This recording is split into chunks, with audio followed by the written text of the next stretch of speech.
Big TV భక్తి సమాచారం WhatsApp ఛానల్లో జాయిన్ అవ్వండి. అన్ని విశేషాలు ఎప్పటికప్పుడు తెలుసుకోండి.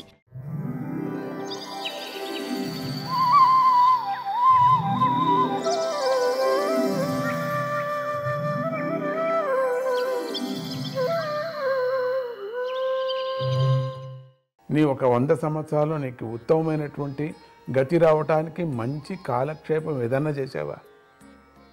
ఎప్పుడైనా సద్గురు యొక్క వాక్యాలు విన్నావా? భగవద్గీత విన్నావా?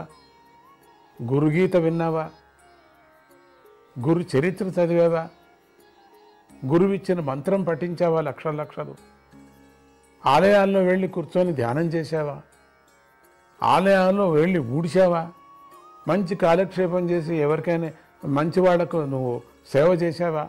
ఎవరికైనా ఆకలిగా ఉన్నవాడికి ఒక పిటికడు అన్నం పెట్టావా? యోచన చేయి, అవన్నీ లెక్క పెట్టుకో. ఈ మధ్యలో నువ్వు ఏమేం చేశావు? నీ సమాచారం అయిపోయింది కదా అని. ఇంతవరకు ఒక్కరి సమాచారమే అయిపోయింది. ఒక జీవితం అవధి మీకు చెప్పుకున్నారు, అయిపోయింది. ఇక్కడ ఏది సమయం వదిలి నీ యొక్క పనిని వదిలి మంచి పని ఏం చేశావు? అది వచ్చేది అక్కడ. అబ్బా ఊపిరి లేని పని అంటావు. ఊపిరి లేని పని ఏంటి? పనికి రానటువంటి పని అది. ఊపిరి కూడా లెక్క చేయకుండా పరమాత్మను స్మరణ చేస్తున్నాను అనేవాళ్ళు ఎవరు? నేను ఒక్కరిని చూపిస్తారా ప్రపంచంలో? ఎక్కడ నువ్వు కద్దా? ఊపిరి లేకపోతే మనం కదా. మనం ఉండద్దు, నీళ్ళు తాగాల, కాఫీ తాగాల, పడుకోవాలా, దోశ తినాలా. ఇదే కదా మన కథ. పెద్దవాళ్ళు కావాలా, మంచి చదువులు కావాలా, వీసా రావాలా, మరి అమెరికాకి వెళ్ళాలా, అక్కడ పెళ్లి చేసుకోవాలా, డబ్బులు నేను సంపాదన చేయాలా, పెళ్లి చేసుకొని పిల్లల్ని కానీ అబ్బో నేను ఎట్లా ఉండాలా? ఏమే ఉంటావు? నీదంతా ఒక్క పని అంతా కొట్టుకొని పోతుంది. నీ ప్లాన్ కాదది. మరి ఏంటి? ప్లాన్ చెయ్యి, వద్దని కాదు. దీని జతకు సన్మార్గంతో వెళ్ళే విధానంతో నువ్వు చెయ్యి. ఒక ఉత్తమమైనటువంటి ఒక గురువు యొక్క ఆశ్రయంతో నువ్వు వెళ్ళు. సద్భక్తుల యొక్క స్నేహం ఉండని ఎక్కడ వెళ్ళినా, అమెరికా కాదు గోల్కొండకి వెళ్ళు. నువ్వు వద్దని చెప్పటం లేదు, నువ్వు ఎక్కడికైనా వెళ్ళు.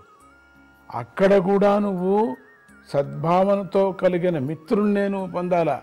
మంచి బుద్ధి, సద్బుద్ధితో ఉండినటువంటి విచారాలే చేయి నువ్వు. మంచి కార్యాలే చేయి నువ్వు. అక్కడ కాలహరణం చేయొద్దు నువ్వు.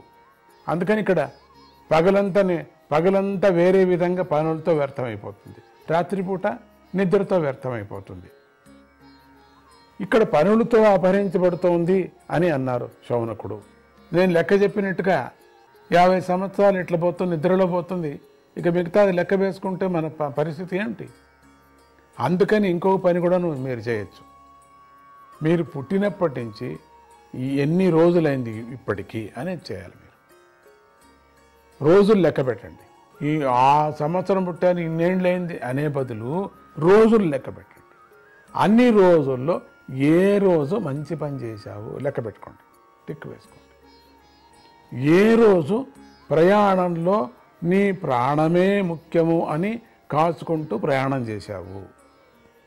ఇప్పుడు విమానంలో ప్రయాణం చేస్తావనుకోండి, విమానంలో నీ ప్రాణం మీద చాలా ఇష్టం నీకు. ఎందుకంటే ఎక్కడైనా విమానం డబ్బకు పెడితే అదే. అట్లా బస్సుల్లో ప్రయాణం చేసేటప్పుడు, మోటార్ బైక్లో ప్రయాణం చేసేటప్పుడు ఎన్ని గంటలు చేశారని ఊరికే గుర్తు వేసుకోండి. అప్పుడు అప్పుడు ఏం చేయటానికి వీల్లేదు కదా. నిద్రలో ఏమీ చేయటానికి వీల్లేదు. నిద్రపోతున్నాం గొరకలు పెట్టుకొని, పక్క వాళ్ళకు బాధం ఇస్తూ. దోమలు కూడా భయపడి వెళ్ళిపోతాయి నీ గొరక చూసి. బాబోయ్ వీడు ఎక్కడ కుట్టడం తెలియటం లేదని చెప్పి కంపన పుట్టించేటట్టుగా గొరక పెడుతూ ఉంటాం. లేకపోతే ముసుగు వేసుకొని పడుకుంటాం.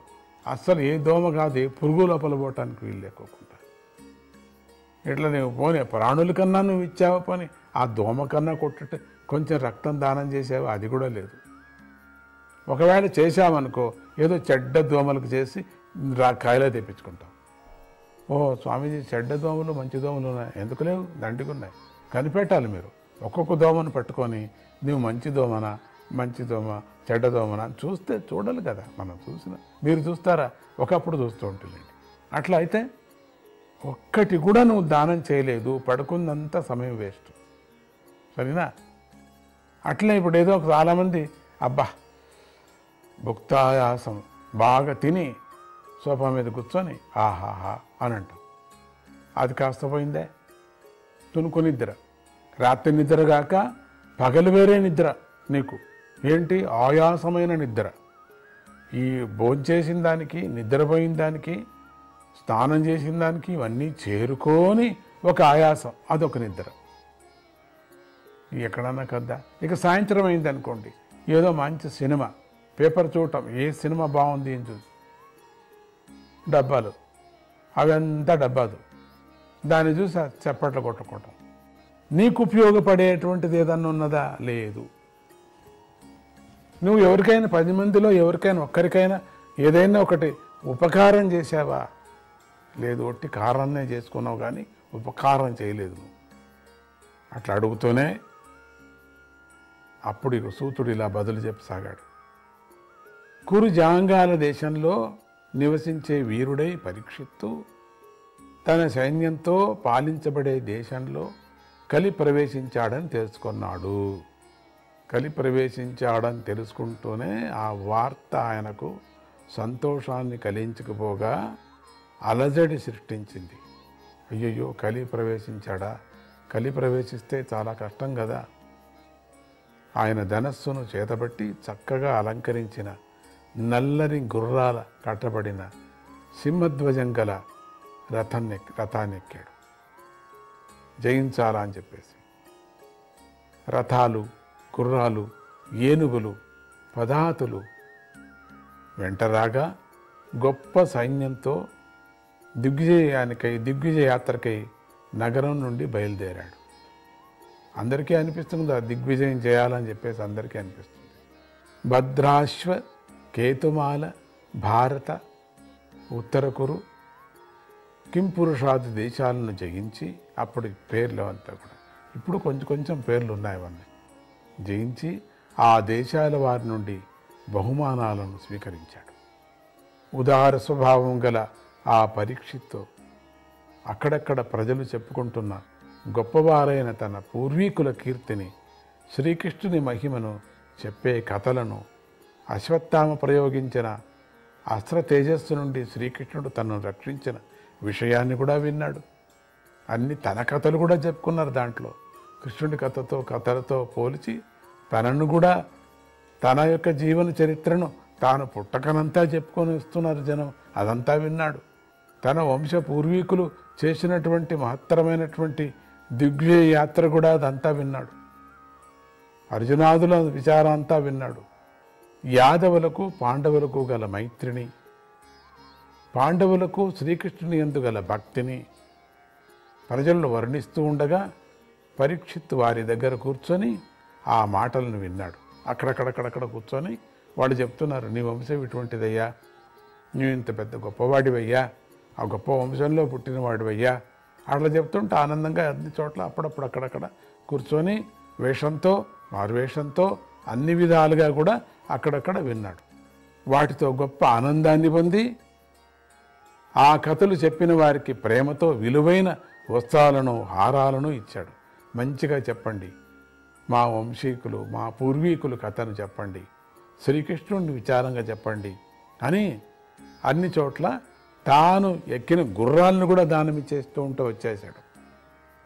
అంత సంతోషపడేవాడు తన పూర్వీకుల కథ ఎవరన్నా చెప్తూ ఉంటే. శ్రీకృష్ణ భగవానుడు సర్వలోక పూజ్యుడే అయిన పాండవుల ప్రేమకు వశుడై వారికి సారథిగా పనిచేశాడు. సేవకుడిగా పనులు చేసి పెట్టాడు. వారితో స్నేహం చేసి అనుకూలంగా నడుచుకుంటూ మనస్సుకు సంతోషాన్ని కలిగించటమే కాక వారి రాయబారిగా మారాడు కూడా. శ్రీకృష్ణుడు రాత్రివేళల్లో ఆయుధాన్ని చేతబట్టి పాండవులకు కాపలా కాసే సందర్భాలు కూడా చాలా ఉన్నాయి. చూసారా కృష్ణుడు ఎంత పని చేశాడు.